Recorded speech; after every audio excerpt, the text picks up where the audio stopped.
those of you who have just joined in, I am Alberto Arribas. I'm one of the editors of the book, and I'll be facilitating this session that will be recorded, by the way, as all the other sessions has been so far.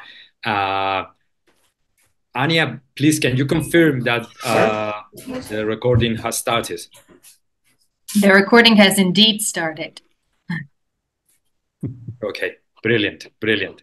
So, unfortunately, neither Xochitl Leyva nor Joffrey players will be able to participate in the session. Nonetheless, we have two very, very, very interesting speakers with us today. They are both based in Mexico. I'm talking about Axel Köhler and Carlos Flores. They're both based in Mexico. They are both visual anthropologists, and they're both highly engaged scholars. So I am absolutely sure we're going to have a wonderful conversation. We're going to learn a lot with them, and I really appreciate you being here. Thanks a lot for your chapters to the book, and thanks a lot for participating in this event. Okay, the format of this session is going to be slightly different to previous sessions. Instead of Axel and Carlos just presenting their chapters, what we are going to do is I've put together three questions. I'll put the questions forward to them, and they'll have each of the presenters will have 10 minutes for each question. Okay, so we hope that these questions will help us articulate some dialogue, some conversation about the topics we want to discuss. All right, so to contextualize the first question, I want to remind you, well, most of you already know that when we were thinking about this handbook, one of our main goals was to make a material that was useful for early stage researchers, for newcomers to the field. I mean, for people who are wondering, how do I do this? I mean, how do I start doing research with social movements?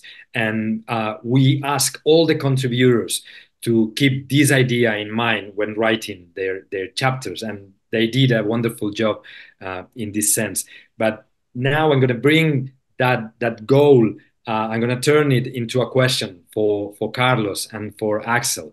I want them to remember what it was like for them to be a newcomer to the field. I mean, uh, why and how did you start doing research with social movements? I mean, what were your hopes, your dreams, your expectations at that moment?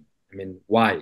What were you dreaming that you could do, that you could achieve doing social movement research? Have those dreams come true or not?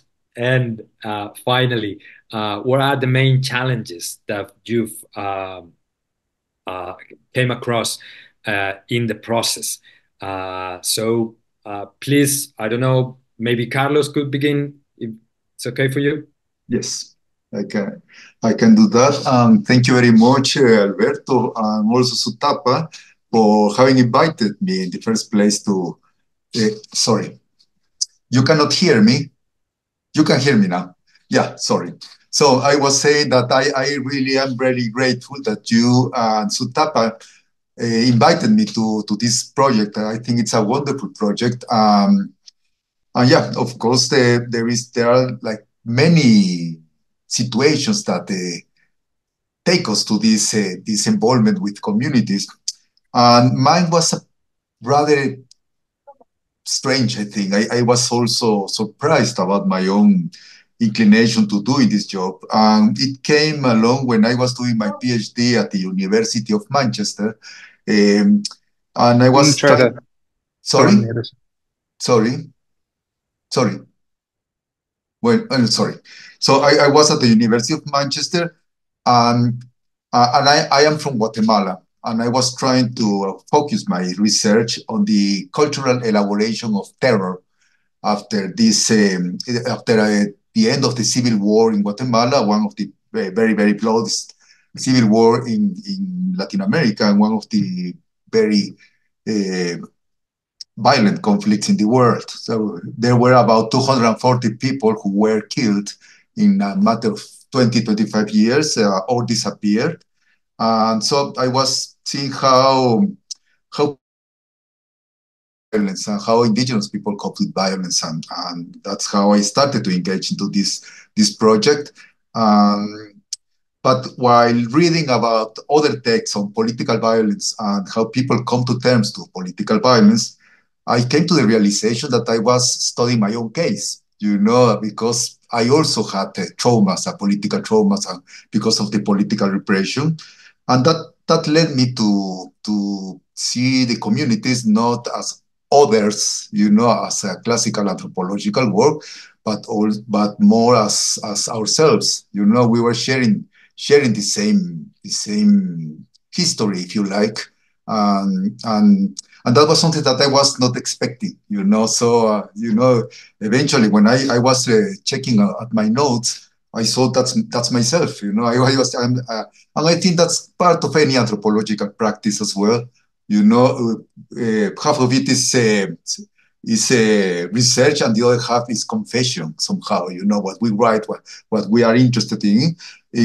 And so that's how I started to think in projects that could put us together, and to de-otherize as well, just to take this idea of the other as a separation, as a construction. That of course it is a very colonial position now. I can see that much more clear. Um, uh, and the problem was how, so eventually when I had that, um, and that was quite interesting because at the time I was studying at the Granada Center for Visual Anthropology, that they were training us in doing documentaries as well. And then I found with a shift from written text to audiovisual text, like so many answers to work with people who didn't speak the main language, which is Spanish, or they had a very broken Spanish, and most of them were quite illiterate as well. They probably have a very basic instruction. So video became like a way of sharing experience and talking to each other, and doing something that made sense for everybody.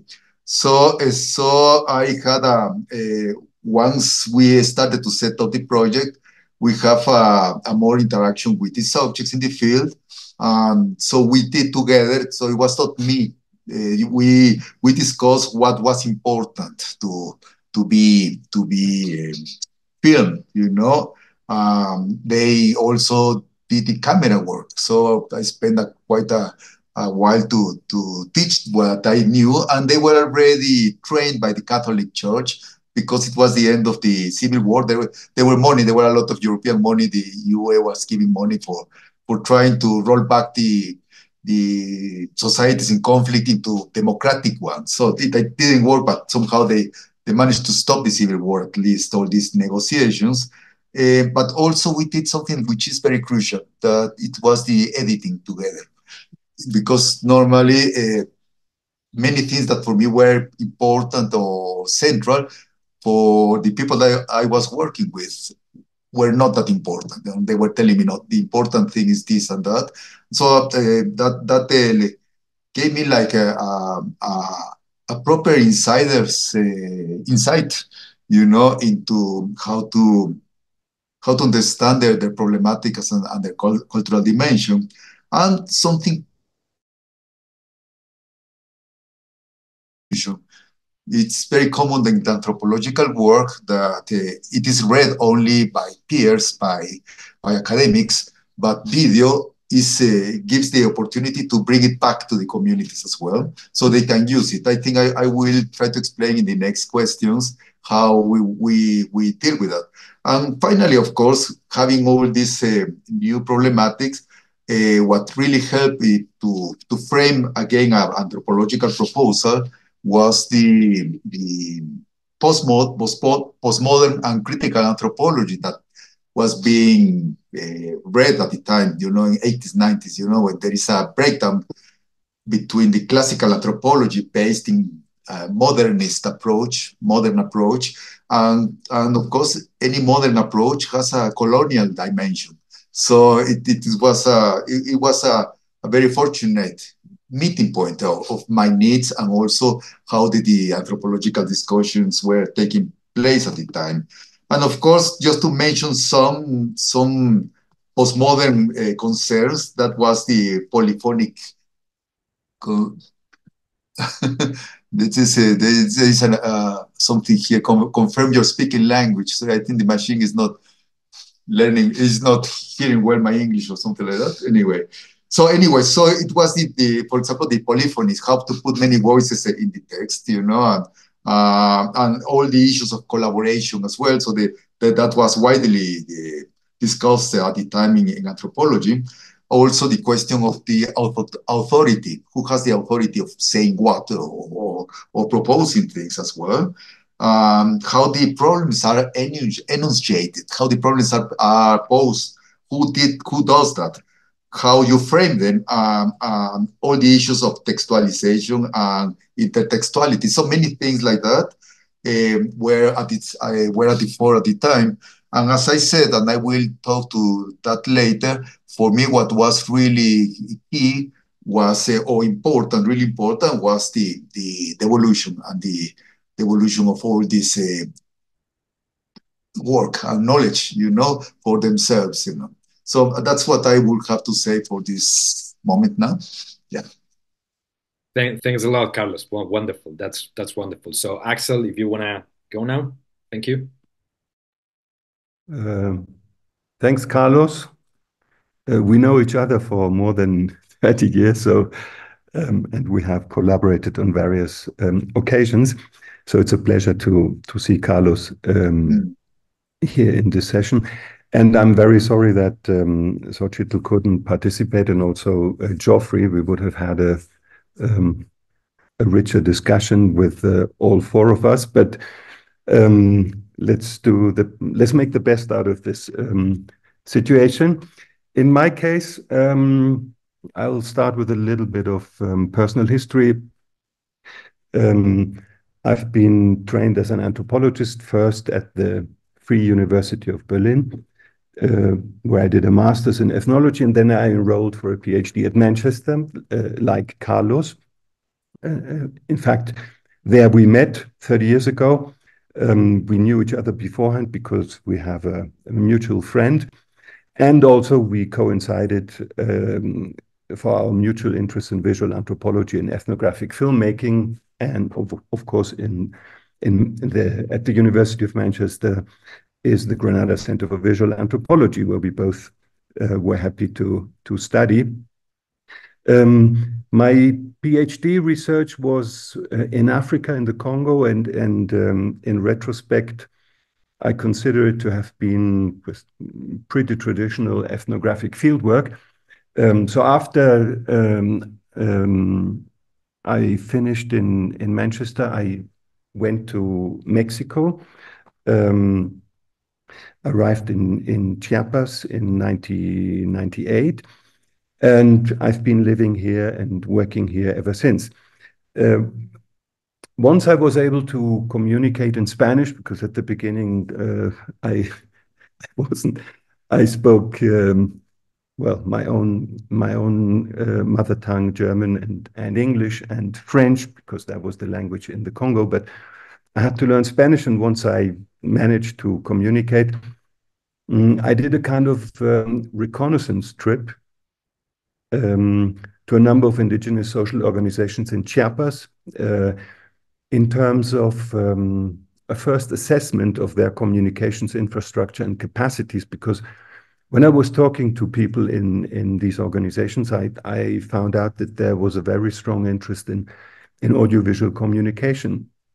And we're talking here turn of the century, 1999, so there was no Twitter, no WhatsApp, no Instagram. All of these came into being, I think, Twitter 2006, and the others around 2009, 2010. That is, there was no social or social media, or as people here say as well, anti-social media. as we know them today everywhere on the planet.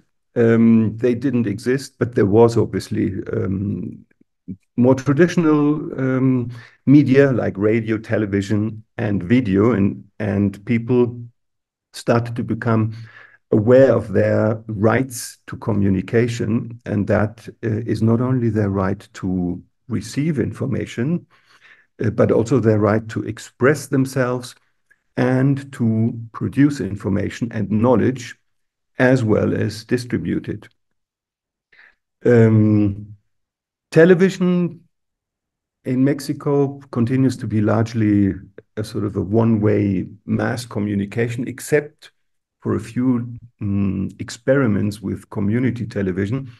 But radio has been appropriated as a communication tool by social organizations, as citizen media, as a participatory and democratic platform of communication, and well, particularly for producing community radio. And this has been an important step taken by some indigenous social organizations for claiming rights to communication, as they are programming in their mother tongue for the regional, rural, and urban indigenous population. Until the 1990s, such programming in indigenous languages was the domain of the National Indigenous Institute, and it was often a translation of national news and topics from a white or a mestizo point of view into indigenous languages. So the same stuff and the same hegemonic knowledge that you would listen to in Spanish, you could then listen to, or indigenous people could then listen to in their own languages. So then, in that sense, it was an important step that indigenous social organizations and NGOs appropriated radio technology and got hold of radio equipment to produce and distribute their own content. But still, the legislation for community radio remains a constant battleground not only in Mexico, but in Central America, and I think also in the rest of Latin America, where big mass media conglomerates manage to block legislation or to foment counter legislation in order to maintain their strong control of the airwaves, because there is indeed an increasing concentration of the media property in the whole of Latin America, because it is big business, and it's usually the same economic elites that are active in other sectors that are also the owners of the mass media.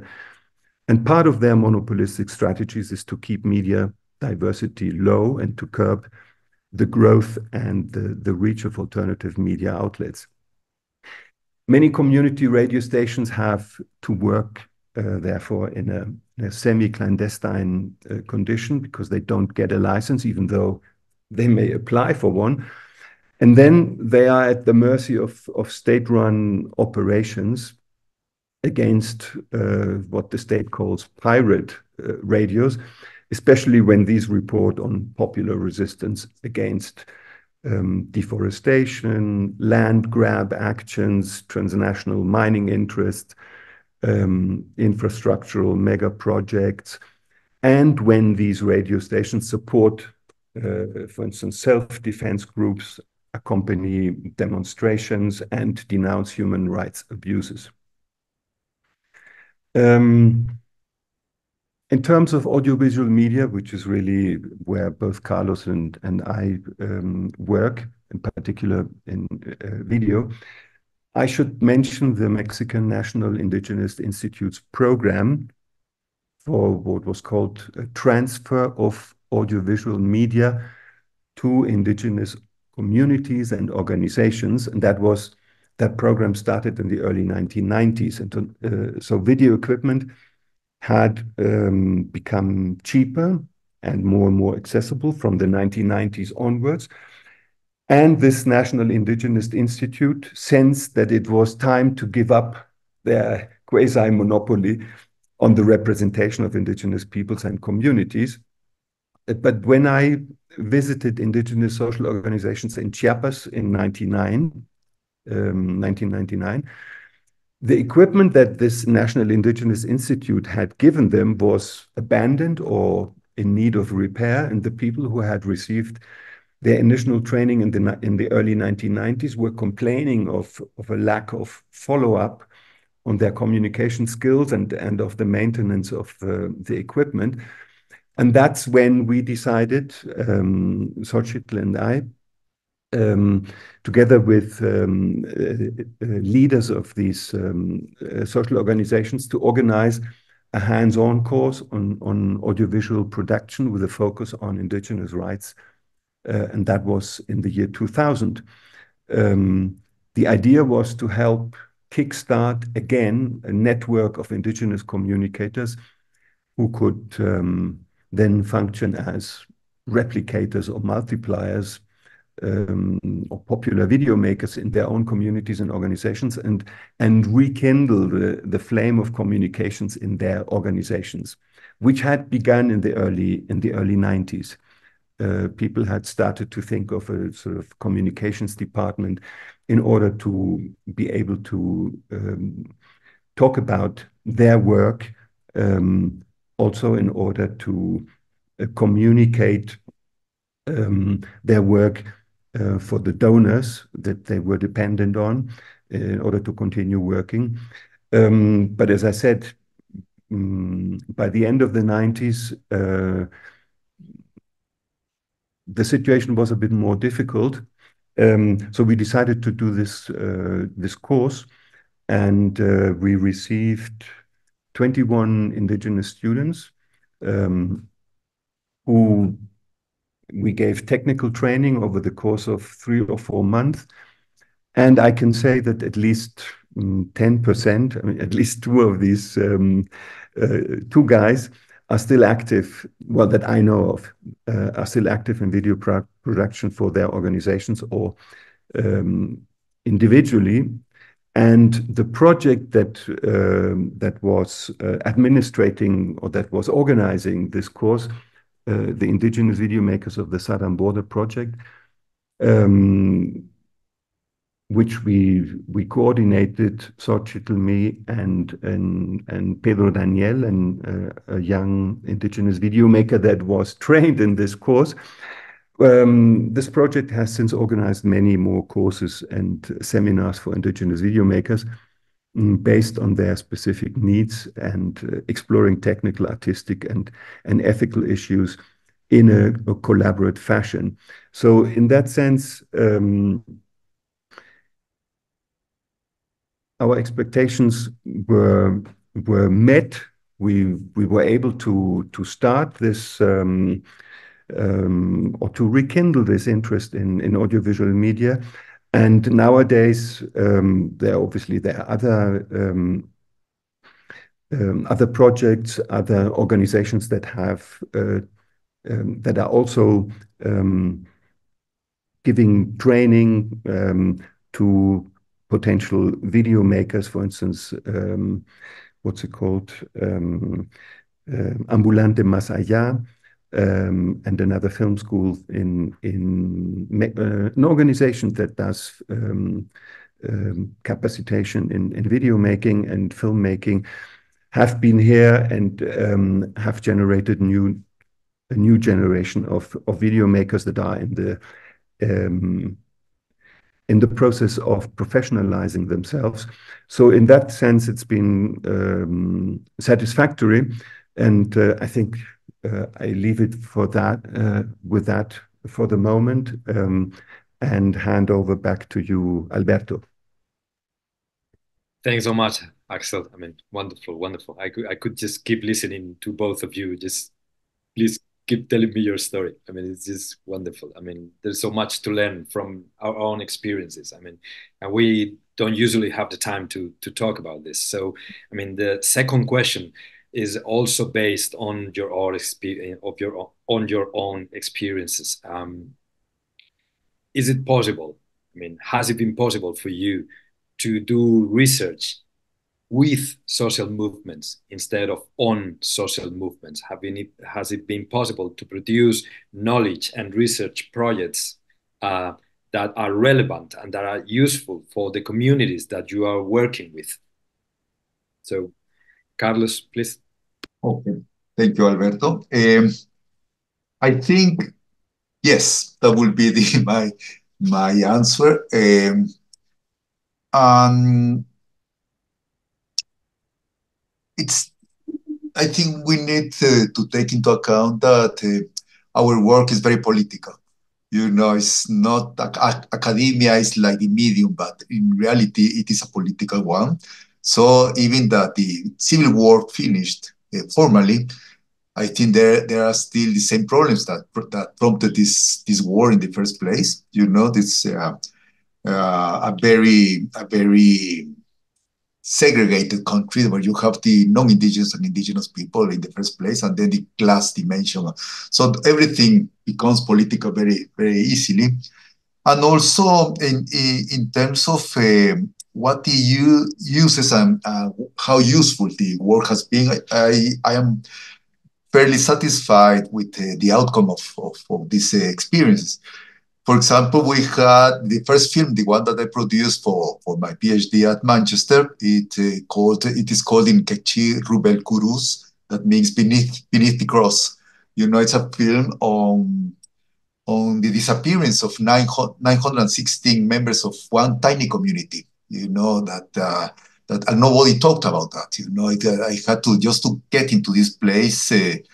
It took me about 14 hours walking there on the rain and everything. And at the time, as Axel said, there were not these tiny cameras. There was not, each battery was a big battery, you know, for only 20 minutes, you know, because there was no electricity. So I remember when I came to this community, which took me a while, and yeah, it was not an easy ride. I came with the batteries crossing my chest and with the tripod here, like Rambo, I think, or something like that there.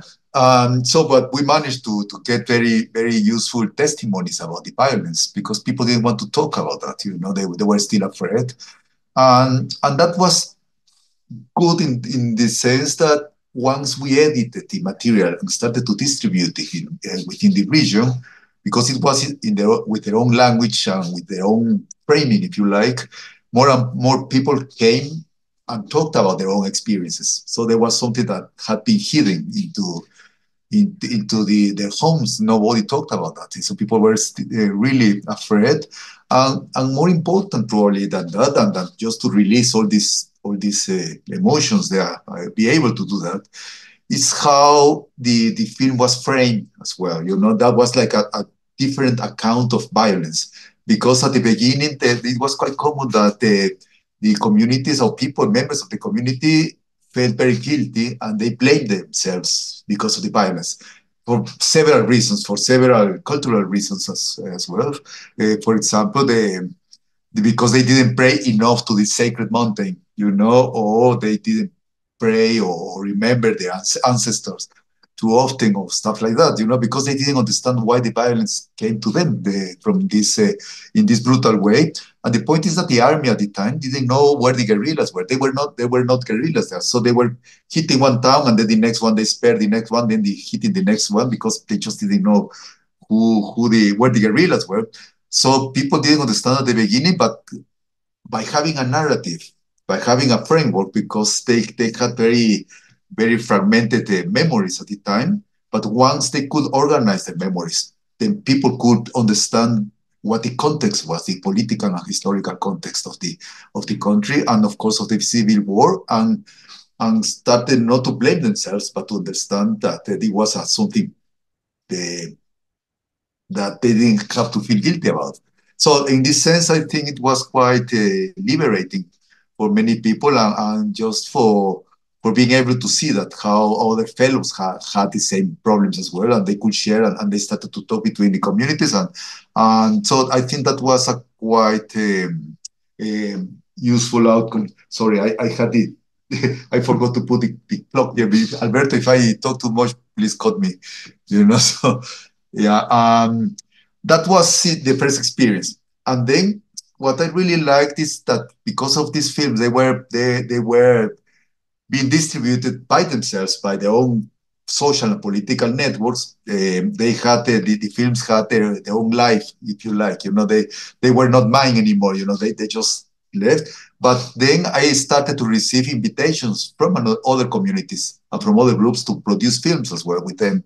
Just to help them to frame their own needs. What I've been doing in a different region. At first, I was working with the Kekchi, and now I am working more with the Quiche, which it's another Mayan group in Guatemala, and that was very interesting because it has to do with their own legal practices, their customary law, if you like, Mayan law, that's as they call it, and it's how they uh, process transgressors, people who are involved in crime. And because, of course, before it was the army or the guerrilla who hold some sort of influence or power. When they left, then there was a vacuum, and the public prosecutors they are not there. Just to put that into context, from each 100 murders in Guatemala, only 4 or 5 are investigated, and only 3 are probably are going to have an outcome, a legal outcome. So there is a whole a big impunity there for criminal practices. So the communities have to organize themselves, and they have to deal with all these transgressions there. But what they needed is like with the film they can teach, because at the beginning it looks like some sort of very severe punishment what they do to these guys who are involved in crime. But well, just to put also into context, before these guys came, these people that I am working with, what was very normal was just to catch one of these robbers or petty criminals, if you want, and they used to dose petrol and burn them alive. When I arrived to this place, there were hundreds of cases that were happening. So this new group came and tried to put some order to that. But at the end, after they confessed publicly, they give some ritual lashes, whips, um, which I remember when I first trained that in Europe or in Manchester. They said, "Well, that's too violent." I said, "Well, if they don't do that, the other group will burn them alive." So it's just to put that into context. And then there are a lot of explanations. For example, the lashes go to the how do you say to the junctions, just to liberate energy, So there are a lot of explanations. And what is more important, rather than the lashes, are the public guilt, no, the public shame, actually, the public shame. But there are so many different practices that the film, what film does and what any text does, is to fix a narrative. It is from this fixed narrative, then it's easier to have a discussion with other groups, because each group has a different way of dealing with crime. So in this sense, it was quite useful for them, for themselves, but also it was very useful to present themselves in front of the hegemonic society, the non-indigenous society, so to make them understand why they do these practices. And because I didn't understand at the beginning why they invited me to do these things. And then I realized that they were not interested in producing indigenous video as such. They wanted me to somehow modernize or to westernize, to give a much more a classical or acceptable way of doing documentary, so they could reach other people that beyond their own communities. And of course, they were very involved in this political needs of local sovereignty as well. And just to say to the non-indigenous population, look, we are the owner of this bit of the territory, and we have our own needs. and you need to understand those, how that works, but you need to also to understand that that's our own location, somehow. So, and that went pretty well in the sense that more and more people from the main society, from the hegemonic one, started to realize why people had this practice and understand much more beyond what the press and the Western press published about them. There was a more profound explanations of the practices. Um, and that's how I've been working on until now. I am practically at home, and when they have new materials and they need me, they just give me a ring and say, "Look, there's something that is happening now. Could you come?" Sometimes I can, sometimes I cannot, and we have developed a quite nice interaction. I am sorry that I don't speak the language as well. So with the first group, I did learn a bit of Quechua, and that's how I have been working with Quiche. But yeah, there are little things that I should improve, just to work better with them. But as a whole, it has been a very, as they say, a very natural way. And of course, what's something that is very essential is to tell them what my interests as a researchers are and what their interests. So just to establish very clearly, which is not a question of goodwill. I don't believe in that. So, but how we put together our interests, and that has been working pretty well. Yeah, that would be what I have to say for this section. Yeah. Wonderful, Carlos. Many, many thanks. Many, many thanks for this. I'm sure people are going to find it very, very useful. So, Axel, would you please answer the second question? Thank you. I don't know if I'm going to answer it, but a few reflections on that question. First of all, I think that there is a certain overlap between academia and activism. There are academic activists who try more or less successfully to combine their work within academia, that is academic research and knowledge production, with a strong commitment with particular political causes, which then leads them to actively participate in social movements.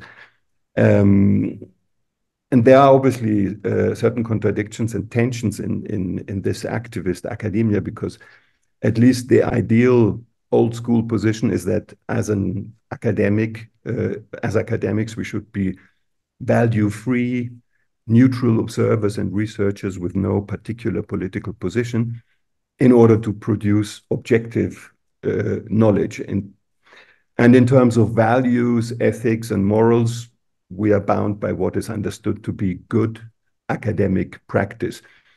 And it is surprising to see how many of our colleagues still adhere to that ideal, although it has come under heavy scrutiny and has been criticized in decades now of feminist methodologies, standpoint theory, situated knowledge, activist academia, decolonial theory, social movement studies, etc.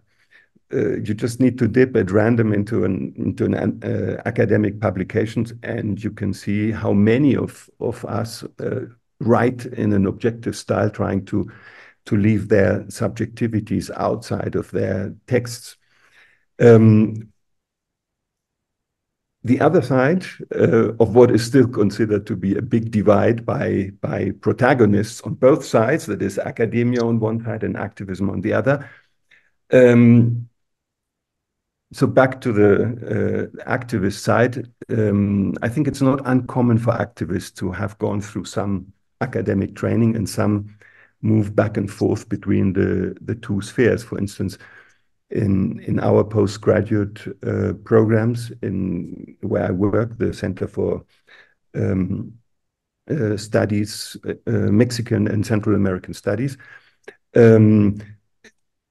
we have received a number of students who, after many years of activism, were looking for the space and the time to be able to sit back, to read, to engage in academic seminars and debates, and to learn about or to deepen their knowledge of academic research methodologies, and all that in order to do sort of scientifically oriented research into the causes, the processes, and the practical and legal results of the social movement they participate in, but also they want to reflect on their own activist practices, the problems and the challenges of their social movement and its collective activist practices. And last but not least, they want to produce a critical review, but also an appraisal of activist methodologies and strategies for political struggle, as well as a recognition of activist knowledge production. In my own academic practice with the students I accompany in their master's or PhD research projects, is not to impose a strictly academic or scientific methodology.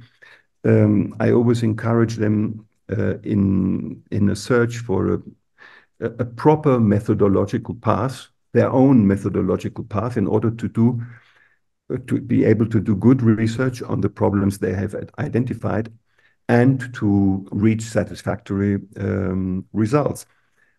This methodological path, sort of unique for every project, can take its inspiration both from academia and from activism, obviously checking the pros and cons in order to find out what is most likely going to work best. And I also always encourage students not to start with an academic theory and then apply it to their case study to prove that what people do in the field or in a particular social movement confirms or refutes this theory. That's a bit difficult, that part, because our programs are designed in a way that people start with academic theories and then work on what they think is the problem and the methodology, etc. Yeah? I think that academic theories are a good way to get inspired, to get a grip on the arguments to date in the debate. But I always suggest to listen and to try to pick up and understand the situated concepts and theories that members of social movements develop in their everyday forms of political practice and struggle. For instance, a North American researcher, Charlie Hale, pointed out that, and I think he's right, theoretical innovation comes from political practice. Political actors, according to Hale, find a growing dissonance between their desires and their needs, and to alleviate this dissonance, they formulate new ways of doing politics. And in this way, they generate new ways of conceptualizing their reality. And later, Hale says, sometimes much later, intellectuals and academics pick up these new concepts in their own studies and set about elaborating them into the form of academic theory. So there is really the start of theory is in political action. And people have their own theories in order to foment their struggle, in order to think where they are going and how best to struggle, what are the best strategies, etc. So it's important to listen to those theories and not only come along with Foucault and Touraine and what have you as the theoretical baggage that is offered to you in the programs. And my last point would be co-writing and co-authoring texts. In 2010, together with Xochitl, a Japanese musician working in Chiapas, and 7 Maya photographers, painters,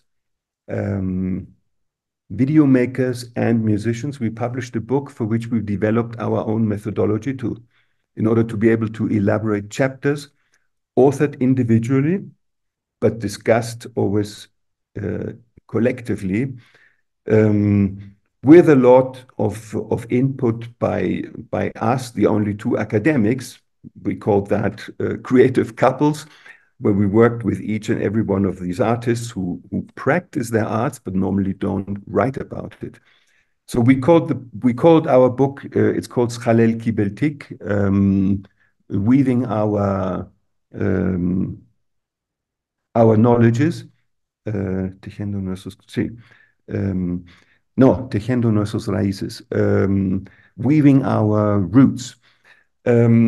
This book, we called it an audiobook because all the chapters were also produced as radio programs. So the book came as a normal book, but it had 2 CDs with radio programs that were the chapters spoken in spoken word, but produced like a radio program with music, etc., and sounds.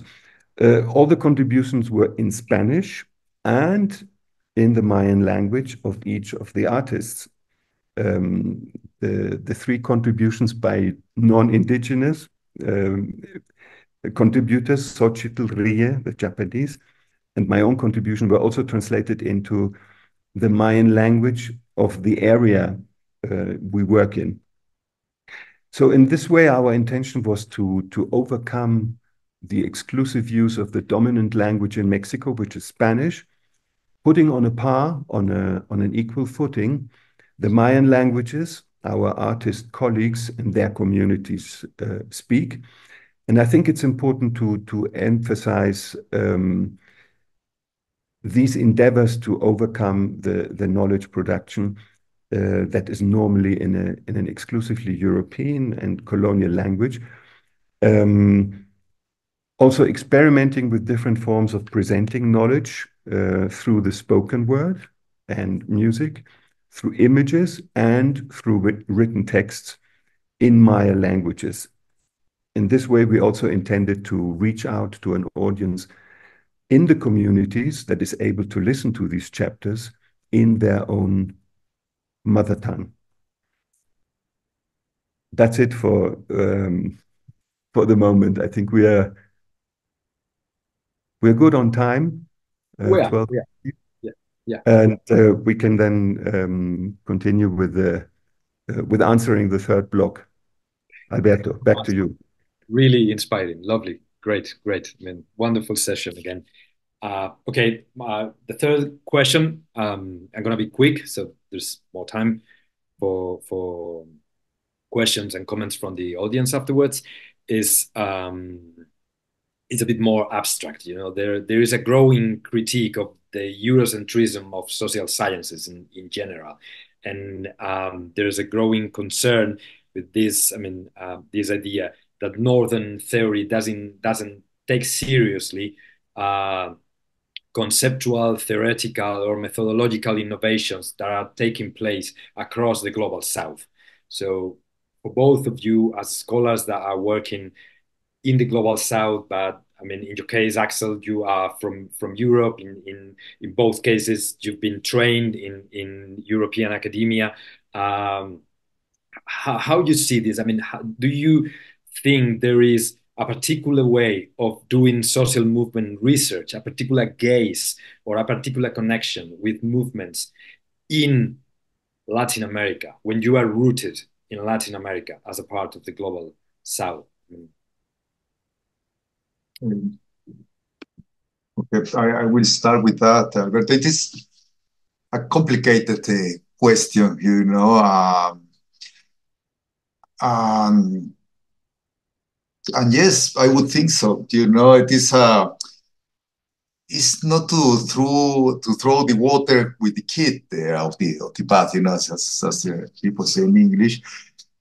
And I think the training that we got, I think, in Western academia in general is, of course, useful, you know, but to what extent it is also a way of looking at that doesn't allow us to see other ways of looking at. But anthropology, I think, it's somehow sensible to that and obliges us to see the famous, from the natives' point of view, that which is also a construction, but it is a good point of departure there. What is happening now, which is very interesting, at least in Latin America, is that we have an increasing number of colleagues that are indigenous, and they're very good. They're writing very good social theory as well, without concessions. They've been on the other side, but now they're becoming more and more like colleagues. And of course, what is really at stake is how we can expand our knowledge of different epistemologies, how we capture the world. And as Axel said, it has to do, talking about Charlie Hale, it is a very political dimension. It's how we locate ourselves also into these discussions. And for me, it has been very interesting to see how our films, apart from the distribution that are going on in the communities, which is white. It is, but the films that we produce are not really for festivals, because festivals are I think they are important spaces, but somehow it is like the same people. Normally, the people that go to festivals, the video documentaries, they are pretty much similar to to this urban middle class classical people who go there, but on the other hand, what is interesting is to distribute them in other academias. For example, our films, they produce interesting discussions in law schools, for example, about the relativity of law, and in anthropological ones, in all this intertextuality, these ways of how to produce knowledge that is useful for one side and the other. And what is important as well is to take into account who is really helping us to frame in a different way what we produce. So they are from Edward Said, that I think many people know, and just to retake all the authors like Fanon, for example, it's something that it is very, very much taken now for the new generations of indigenous intellectuals, for example. It's not necessarily what is the latest production with this word. So people are really trying to find ways of things that have already been said and are important to retake. For example, this division that Axel also was pointing out between academia and activism is a very complex one, and it shouldn't exist really. I just I had like 6 months ago, there was a conference in the Latin American conference on academics and activists and everybody working together. It was very hard, it was a very heated debate about the different languages to use, the needs, the methods, and well, for me, all of us were intellectuals somehow, So they were my colleagues in the field, because they were leaders, local leaders. Of course, they have the ways of understanding and operating in different worlds. They are reading the environment. And probably what is different with us, apart from our methods and ways of framing that, sorry, I need to see the time. It's the lack of time. The activists normally don't have the time that we have for writing. They need to sort problems out from one day to the next, and then the next day there is something different that comes to the fore. So we have more time in this sense, to think about that, to support. And they, at least in our experience, because I normally work with my wife as well, people in the field are really grateful from our points of view about the overall problems that they are facing. They take their own decisions at the end, but they listen to us. They appreciate our knowledge, and they say, well, you understand probably in a more global way. How do you understand that? And we have a quite interesting dialogue, and that has been very fulfilling as well. But as I said, what is very interesting now, it is how this division between academia and activism was broken already in the 70s, I think, so when a lot of, at least in the case of in Latin America, a lot of anthropologists, social scientists went straight into the popular fights, struggles that were taking place at the time. And I can think in people like Paulo Freire, Leonard Boff, or Pablo González Casano in Mexico, Rodolfo Stavenhagen. Probably the only difference is that at the time we didn't have indigenous intellectuals. They were very, very few, if any, at least people who wrote. Probably they were there. Of course they were there.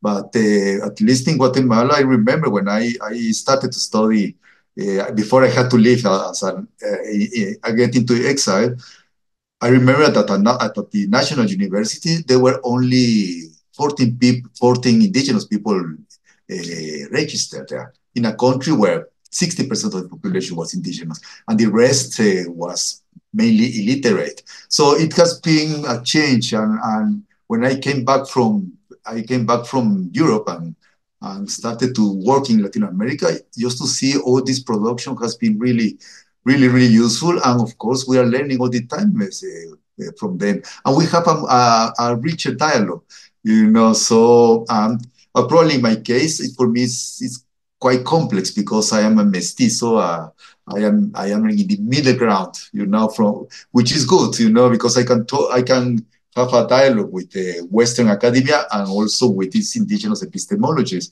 But it's also very challenging, it's quite sometimes schizophrenic way of being academic, schizophrenia, to think in different dimensions. But I think it is happening. Somehow it is happening that we have, and I think that's Axel's experience as well, and probably the experience of many people here, that it is possible to work academically well, and also to sustain a dialogue, and of course to learn and to give it back to the people that we are working with. And that's why I just wanted to say, as before we open the floor to the audience, I think this book that you just produced is so good because of that, because I think it's trying to bridge these discussions. It's something I am sure it's going to be very useful, and it's a great initiative. And thank you for thinking about that, just to conceiving that. And so I will stop here and probably will leave the public to ask us probably more pertinent questions. Thank you. Thanks a lot, Carlos, for your words and for your kind, yeah, we are very happy about the book, but mostly because of the way that, the people we invited took so seriously, with so much heart, their participation in the book, that, the outcome is really nice. So thank you for being in the book and for being here today. So Axel, please. Yeah, I should also take the opportunity to thank you again for the invitation to the book, and I think it's a splendid book to think about how to do research with, in, and about social movements, especially for people who are new to the field, because there's been so much happening, and also in terms of methodological advances. The last block is really what we try to address in our contribution in the chapter that we co-authored, Xochitl Leyva and myself, and in which we address the reasons why we started our processes towards decolonization and depatriarchalization, and the paths we chose for them. Which started really, for Xochitl, it started in 94, not in the classroom, but as a result of the emerging Zapatista movement, that is by virtue of a critique coming from outside academia and expressed by women, peoples, and others in resistance and movements. And myself, I have explained before how I got into really the movement of indigenous media that is very important in many parts of Latin America. So in this chapter, we focus on the contributions that are made by researchers. Carlos mentioned that, indigenous people, Afro-descendants, others, by researchers with different roots and origins, be they ethnic, academic, or activist. And we point out the challenge, that they challenge core aspects of the modern regime of knowledge power in which dominant academia is grounded.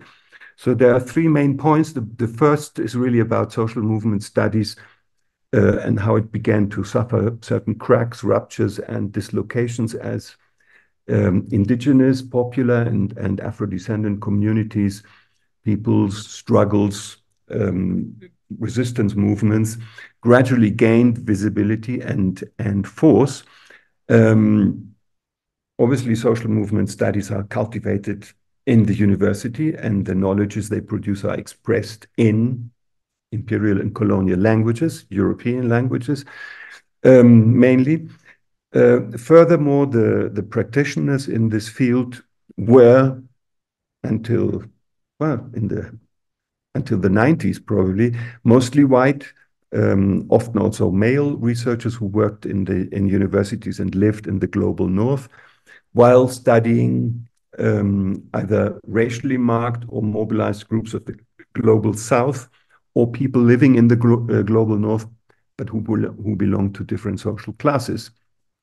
In the 1980s, in fact, there was no mention that knowledge has a color, a race, a gender, a class. And in this field, knowledge production itself was only beginning to be a subject of debate.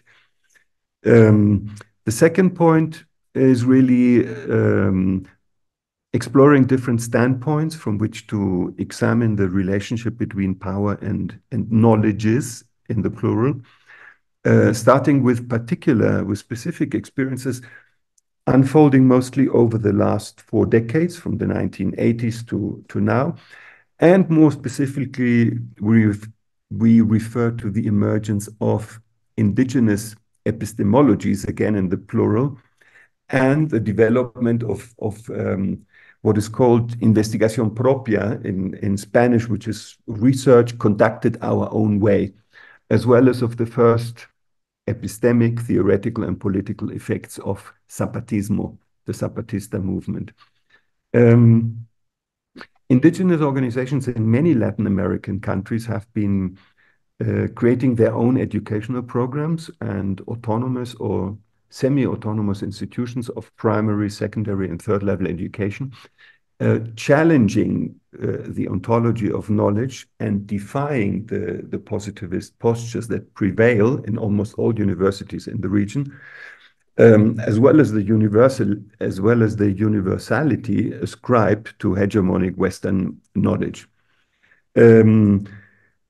Xochitl has called this new field of dispute other knowledge practices. And these are epistemic, ethical, political struggles. Hola?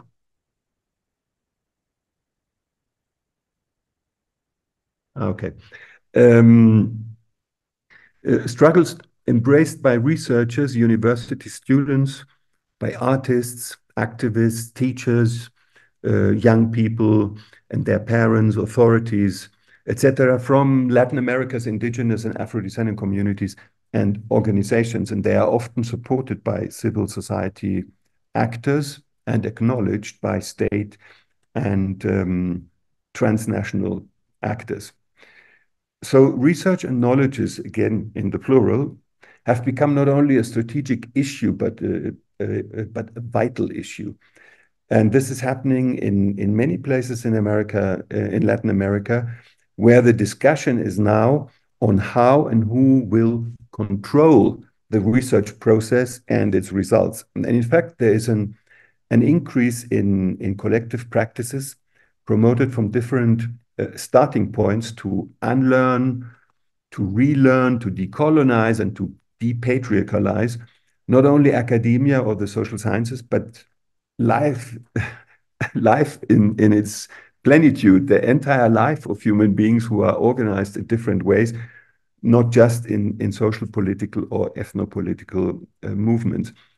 And it has to be pointed out that women and their organizations have played a significant role in producing indigenous epistemologies, methodologies, and theories. They have created decolonizing methodological strategies aiming at transforming their conditions of multiple oppressions. And these are, we could say, playful educational methodologies aimed at creating awareness and healing through the body's ancestral knowledge and energy. And they help women to overcome the silencing that colonial passivity has imposed upon them. These strategies have also been systematically elaborated as methodological suggestions that are used in both activism and academia. And moreover, indigenous academics, thanks Carlos for mentioning them, because they are the reality in our institutions. There are more and more indigenous youngsters who also want to become academics and to take over, which is, I think, their right to want to participate in academia and form academia according to their own ideas of what academic knowledge is and should be.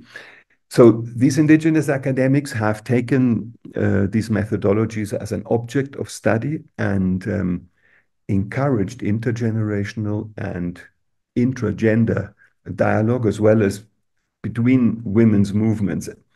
And this is the case, for example, for the dialogues conducted at the crossroads between the social sciences and the decolonizing or decolonial feminism that is practiced by indigenous and Afro-descendant women who oppose and contest academia with other forms of thinking, feeling, being, and doing. So these methodologies and new epistemologies and theories have somehow cracked open the abstract masculinity that has underpinned a universal way of thinking and is the mainstay still of university and academia.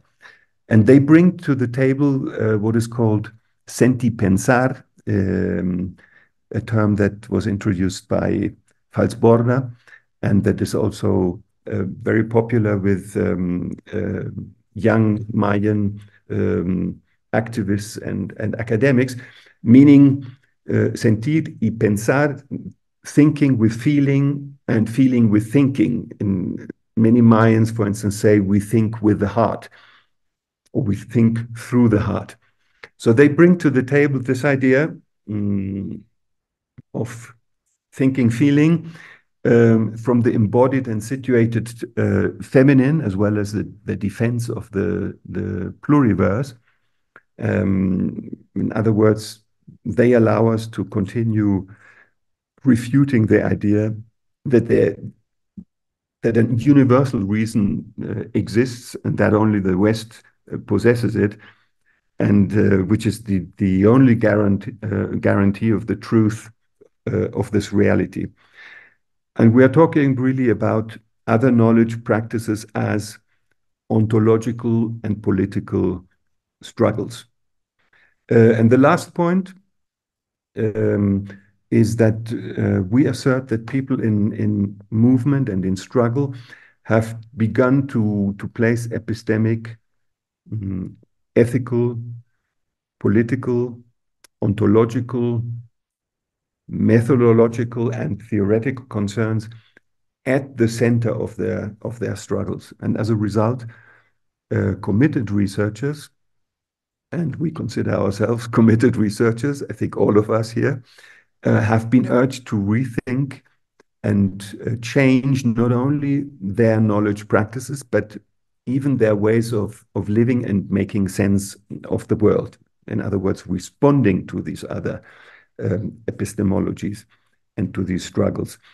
It is an enormous challenge for Europeans and for mestizos in Latin America to conduct research listening to the political subjects we are working with, given that the inertia of the academic system requires us to give full priority to academic theories and to use them as a starting point.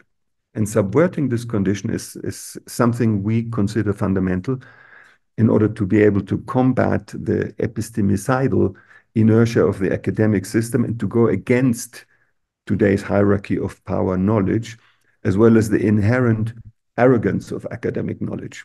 So the invitation really is to listen carefully to how the people and movements in resistance speak, in what language, using what grammar, and for what end. And then to try to delicately connect with their discourse without subjugating it to academic, theoretical forms of knowledge.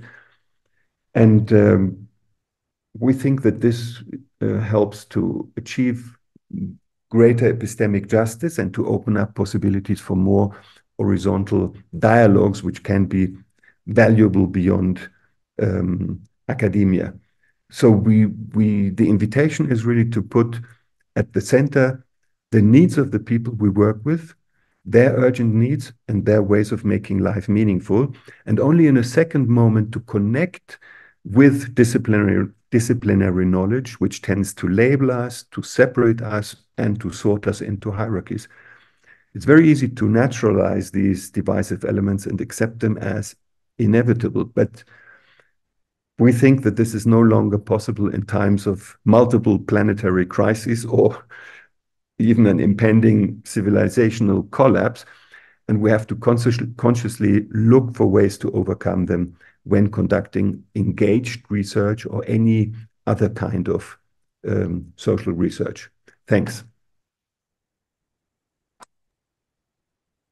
Thanks a lot, Axel. Thanks so much for your words. Yeah. There's a lot to say, but I'm just gonna open the floor for questions and comments. I think there are two questions in the chat.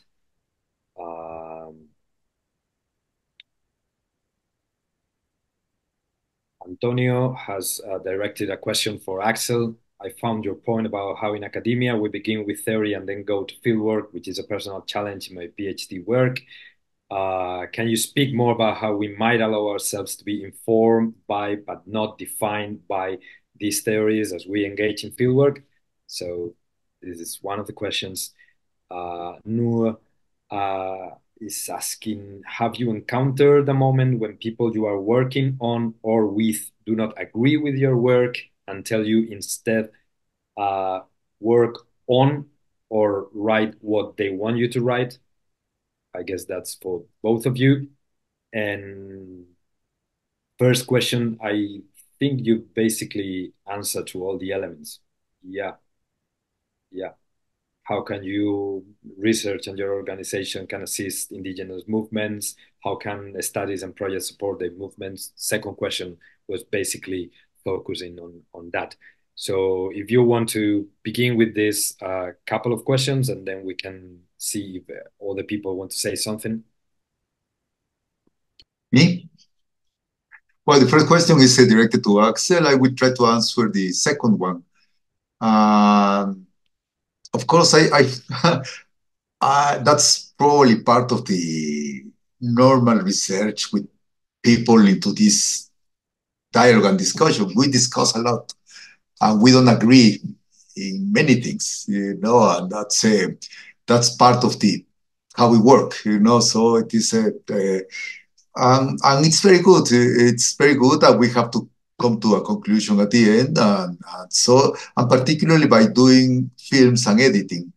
I am going to give just one example of one of these discussions. When one of the films about this Mayan law is called, I put the name of Shame, because for me, Shame summarized the whole procedure there.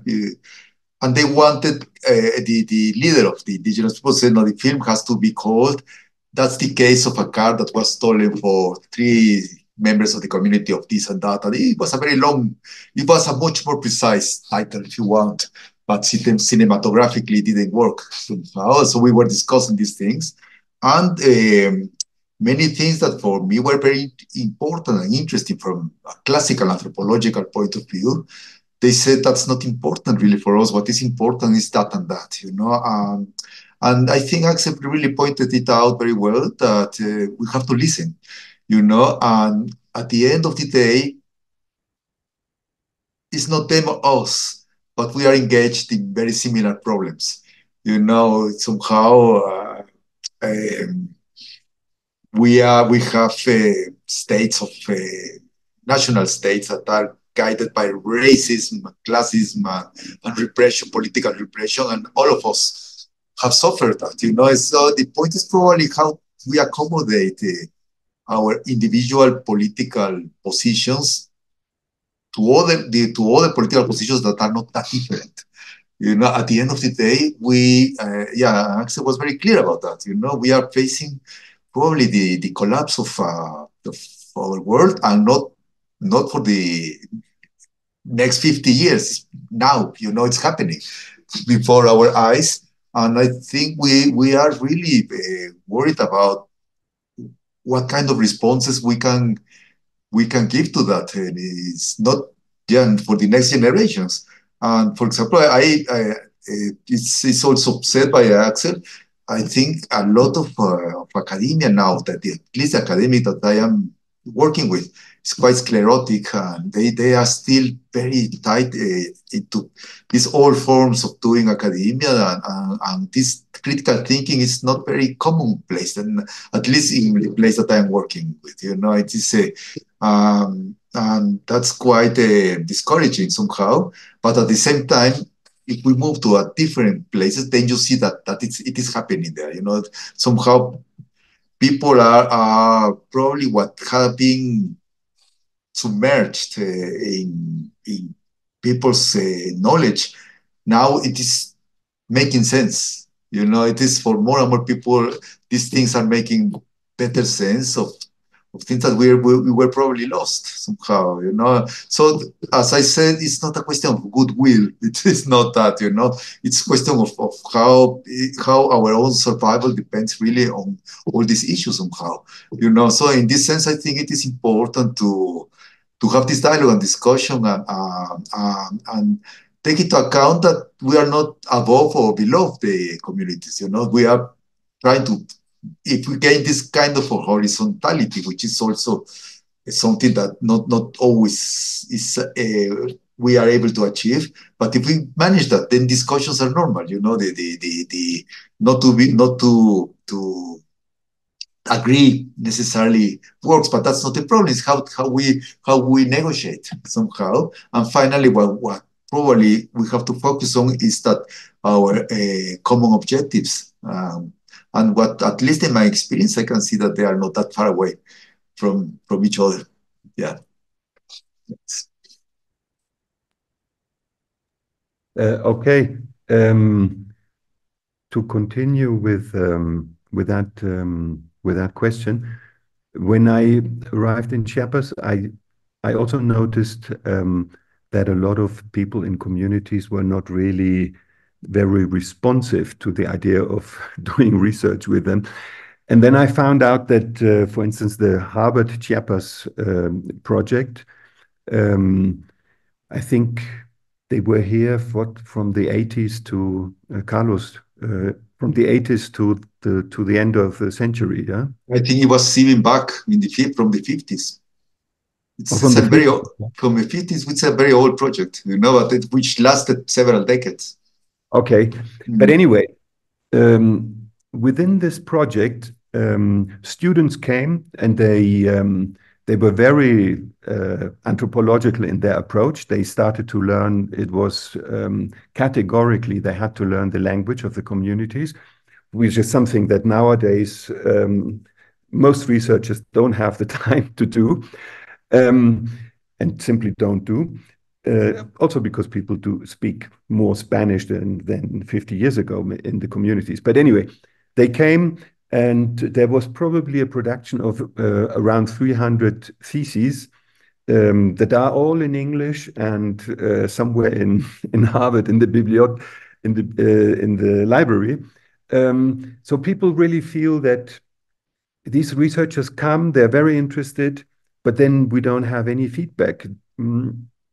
With very few exceptions, for instance, an American colleague, Jan Roos, who is still coming every summer, visiting the people he worked with originally, and continues working with them, publishing as well stuff together with them in Xochitl, for instance, but very few exceptions. So mainly people got really tired of this kind of extractive research. And the Zapatistas really put it to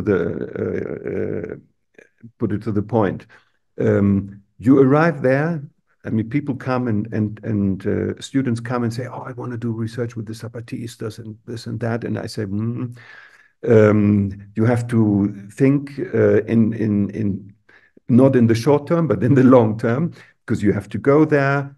You have to go to the La Junta del Buen Gobierno, the good government body, the good government board.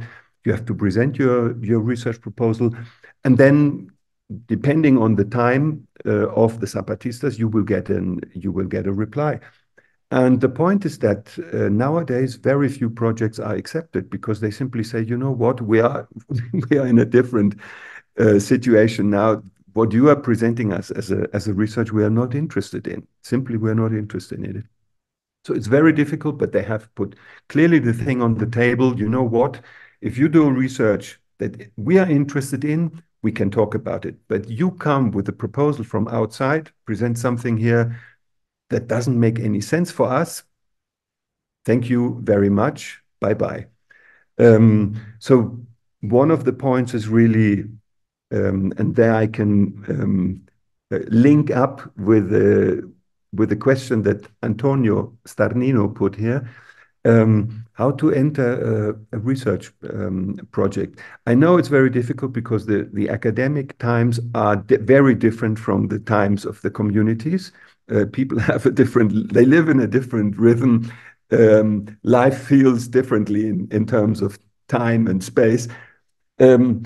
But the point would be to do a kind of reconnaissance, go to the places where you think you want to do research with people.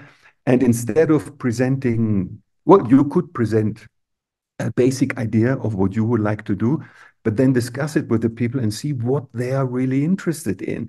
Is there anything that grabs their attention in what you are presenting? Is there any benefit for them in your research? What will come back as a result to them?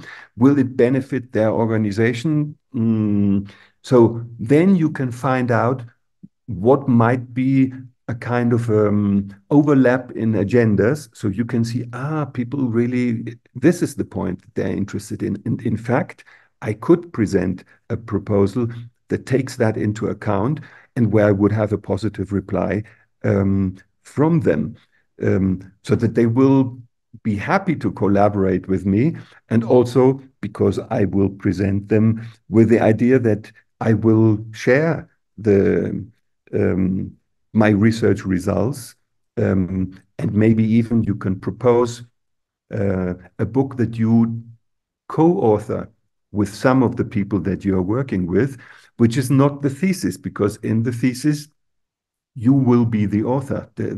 Our institutions don't allow you to come and say, oh, let me put about 5 or 6 people who I worked with really intimately, and they put so much into it. Nah, the thesis is yours. Put your name on it. That's it. But then what you can do is, for instance, take your thesis, work it in workshops with the people that were very interested in your work and who collaborated most intensely with you, and maybe look for another way of publishing that material where they are co-authors of this work. Just a few ideas in order to get started differently, and not just in the institution with the academic theories as a starting point, and then what could be the problem in this place? And then when you go there and you present your proposal, people say, Sorry? And then you have a big problem. I know the situation because our students do that, and then they come back and say, you know what, they told me this, that, and the other. What do I do now?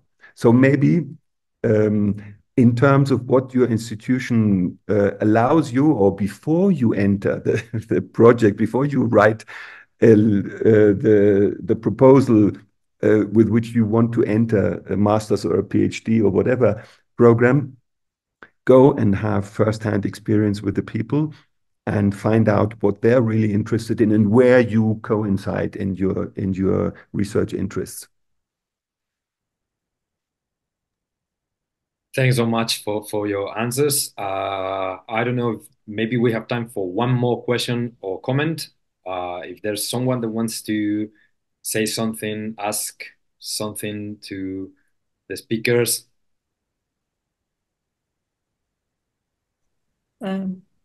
Alberto, could I ask a question? It's not really a question. This is Sutapa. I'm sorry.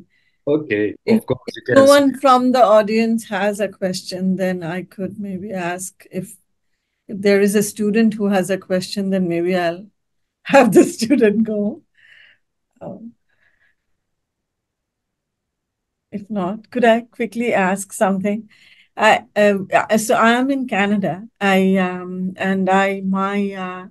My PhD dissertation was on Indigenous dislocation, or rather, I should use the word dispossession and appropriation or land grabs, like grabbing their land because of a large development project. And now I'm located in Canada. I teach at a university here. The way I see Canada is it's a settler colonial context, right? So it's a place which is still occupied, and I'm a settler here as a migrant. So I oftentimes, and I don't know, like this is not really a question or a comment, but something that I grapple with on a day-to-day basis, that it's absolutely impossible here to get into doing research on Indigenous issues if you are not from the First Nations community, and if you haven't established contact with them, maybe as a student or have started doing research early on. Some of us have made ways through doing research with Indigenous communities. And so the kind of the terminologies that I oftentimes have problems with when it comes to social movements research, particularly with Indigenous people, and from context from where I am situated now, is the wordings. Like oftentimes we say doing movements, like doing research for Indigenous people. I have problems with the concept, like the way we frame it. And I feel it's more appropriate to say that, to say or to do research with them. That is, make it more than collaboration. I feel it's an unlearning process, a process in which you should listen, unlearn, and that's the only way you can subvert. And also, if I'm ever able to do research with First Nations communities here, I feel the one way to go about would be to give them authorship. And so you don't go as the first author, but have them go as the first author, and you be like, because it's you who is learning here, and it's you who is benefiting. And I think that's one way of subverting, or maybe kind of reversing the appropriation of knowledge that has happened from the Indigenous people. Like if you look into a lot of colonial writings, you would notice that a lot of the times what we have done in the past is that we have appropriated Indigenous knowledge and have established it as like in the colonial times or even later, and have kind of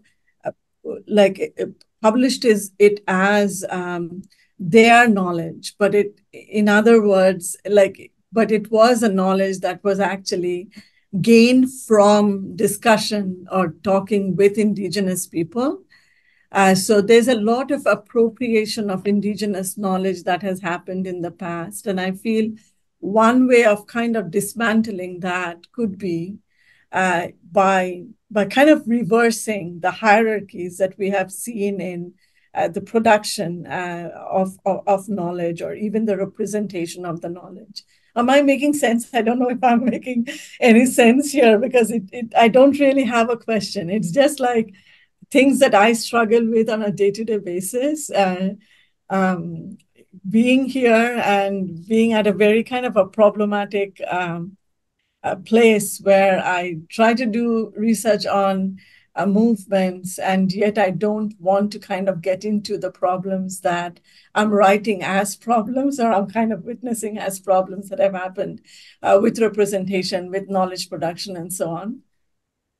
I don't know. I don't really have a question here. So any comments if Axel or Carlos would have would be great, because you engage so much with researching with Indigenous people that it will be useful to hear. Maybe I can add a little thing. Sutapa, in my case, the appropriation of my knowledge has been by the communities. They appropriate my work. Somehow I like that. I normally end up working for them. For their own goals. Because they do need to sometimes to structure ideas in ways that will reach other audiences, and in the academic one as well, within their own political struggle. They cannot do that. I can do that, and I am very willing to do that. As I said, just how to edit the materials. They know that I have basics on how to do that, and that's good for them. So they are somehow, there is an reappropriation of my knowledge, if you like, and I end up working for them. And I am, as I said, I'm very glad with that. But I agree with you, because we talk all the time about colonialism as something that happened, but it's really such an ongoing process. It is there, it is there in our mindsets, in our practices, in other people's practices. It is there. It is in academia, of course, and it's very hard to fight against that. I've been trying to get more and more Indigenous students into academia as well, and just the resistance of my peers, my colleagues, they don't write well, they don't express their ideas very well, because the ideas are there, but the form is what is important in academia, and I think we have to work double, probably, because everybody wants to have these very middle-class students who have had books all their lives, and they write well, and it's challenging to invite or to open or try to open spaces for other people, because they don't have all this background that we had probably. So it takes time. But I was last year. I had a very nice experience with Maori people from New Zealand. How they managed to really engage with academic colleagues, Western academic colleagues, and how they managed to learn from them, and then to rephrase their own needs, their own, and now 2 or 3 are very very good indeed, not 2 or 3, many of them. They were telling me that in the 70s, nobody, the Maori community wanted to study. They Maori people didn't go to school, and now after a very slow process of working with them and convincing little by little people to study, now they have at least 500 PhD members in the community, and of course that makes a lobby, a very strong lobby for the political struggle, But all of these are, as Axel said, they're different times. We have our academic time or our industrial time, if you like, and people probably think in generations. It's not what is happening now or the next 10 years, but probably to have a much longer process of resistance, I would call that, and as I said, I am hopeful that something will come up, because there are like many things that are moving around that because we are probably blinded by certain way of looking at. We just don't see that they have been happening for a while, and probably when we try to open up our mindset, then we realize that they have been there for a very long time, and we just couldn't see that. Probably I was probably more confusing now with that, but yeah, I think it's a very engaging space, this one, for dealing with all these issues that come from any newcomer. Yeah, sorry. See, yeah, I am over now. Sorry. No, that was I was looking at Alberto at the same time, just because I see that it's You're right. 1:37. You're right. When are we closing the session? We should have already closed, but if you want to say something in 2 minutes, sorry, Axel. No, that point that Carlos made now, and sorry, what's your name? I'm Sutapa. Sutapa. Yeah. Okay, thanks. Yeah, and maybe one of the possibilities to go around the problem, because academia really forces us to publish under our names. Not only our students, but ourselves, because then we are in a sort of what's it called? The evaluations and the audit system. So they really force us to publish stuff under our own name in order to progress in our careers. But maybe one of the possibilities is to think really in different kind of products. One product for the academic community, and then looking for ways in how to share what we have found out together with the people in a way that is beneficial to their own community, to their own group, to their social movement.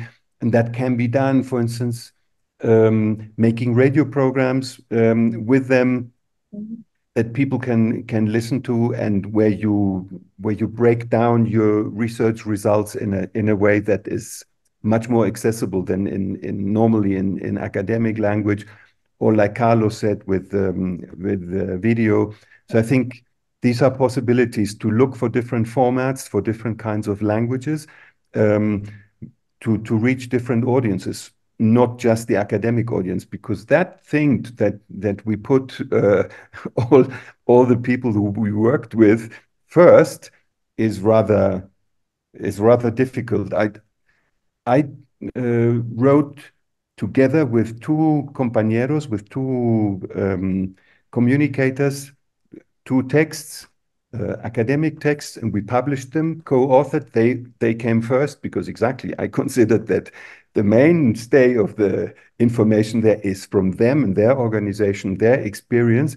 So they come first as authors. And that, I think, has brought certain satisfaction, both for me and for them. And I was, in fact, both of these guys have in the meantime published their own stuff, not academic stuff, but they found it interesting.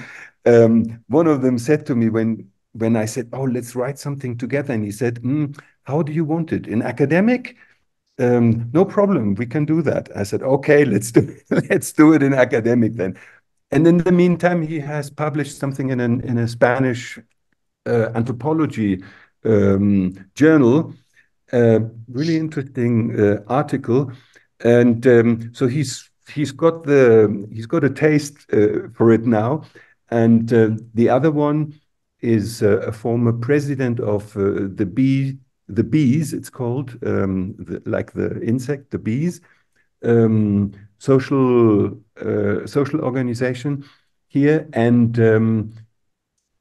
he has recently embarked on the project of writing a book about the organization that exists since the massacre in Acteal in '97, a pacifist movement, and he's struggling. He tells me that it's damn hard work to be writing a book, but he's doing it. So I think there is possibilities of getting people to get interested. And in both cases, they have just secondary school experience. No, they didn't go to university, but they're very articulate people with a very good discourse, and they are now managing as well to write. But exactly, I mean, to just leave it at that, looking for different ways of sharing the information in different kinds of languages and platforms. I think that is probably one of the possibilities we have. I leave it at that. Thank you. Yeah, thanks a lot. Well, thank you, everyone. We have to close here. We could just keep talking and talking and talking and learning together and listening to all of you and to the audience as well. But we have to stop.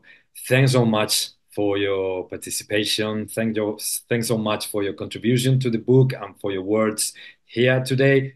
I'm sure people will find it very useful. This is going to be, it's been recorded, so we will upload it. So people will keep, seeing it, using it, discussing it, sharing it with friends. So seriously, I mean, from the heart, thanks a lot. Muchas gracias. Un abrazo muy fuerte. Thanks so much.